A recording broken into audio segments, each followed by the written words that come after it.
پناہ مانگتا ہوں میں اللہ کی شیطان مردود سے، اللہ کے نام سے جو بڑا مہربان نہایت رحم فرمانے والا ہے۔ اور کیا وہ شخص جو پہلے مردہ تھا پھر ہم نے اسے زندگی دی اور اسے وہ روشنی عطا کی جس سے وہ لوگوں میں چلتا پھرتا ہے، اس کی مانند ہوگا جو اندھیروں میں ہو، ان سے نکلنے والا نہیں۔ اس طرح کافروں کے لیے ان کے اعمال خوشنما بنا دیے گئے ہیں، اور اسی طرح ہم نے ہر بستی میں بڑے بڑے مجرموں کو لگا دیا ہے کہ وہ وہاں مکاریاں کرتے رہیں، اور وہ یہ مکر اپنے ہی ساتھ کر رہے ہیں لیکن سمجھتے نہیں۔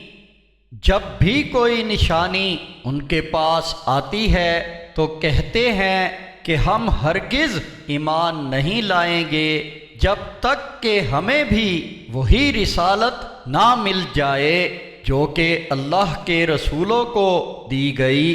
اللہ خوب جانتا ہے کہ اپنی رسالت کہاں اور کس کو دے۔ ان قریب ان مجرموں کو اس مکر و فریب کے سبب جو وہ کرتے تھے اللہ کے ہاں ذلت ملے گی اور سخت عذاب ہوگا۔ پس اللہ جس کو چاہتا ہے کہ ہدایت دے اس کا سینہ اسلام کے لیے کھول دیتا ہے، اور جس کو چاہتا ہے کہ گمراہ کرے اس کا سینہ قبول حق کے لیے زیادہ سے زیادہ تنگ کر دیتا ہے، گویا کہ وہ آسمان پر چڑھ رہا ہو۔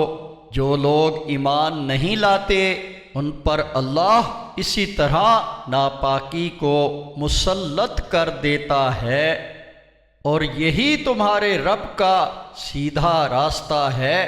ہم نے نصیحت قبول کرنے والوں کے لیے آیات کو تفصیل سے بیان کر دیا ہے۔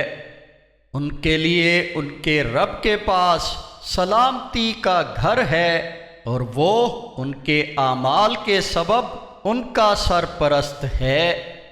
اور جس دن وہ ان سب کو جمع کرے گا اور کہے گا، اے جنوں کے گروہ، تم نے بہت سے انسانوں کو اپنے تابع کر لیا تھا، اور انسانوں میں ان کے دوست کہیں گے، اے ہمارے رب، ہم نے ایک دوسرے سے خوب فائدہ اٹھایا اور ہم اس وقت کو پہنچ گئے جو تو نے ہمارے لیے مقرر کیا تھا۔ وہ کہے گا کہ اب آگ تمہارا ٹھکانہ ہے، ہمیشہ اس میں رہو گے، مگر جس کو اللہ بچانا چاہے، بلا شبہ تمہارا رب حکمت والا، علم والا ہے۔ اور اسی طرح ہم بعض ظالموں کو بعض کا ساتھی بنا دیتے ہیں اس وجہ سے جو وہ اعمال بد کرتے تھے۔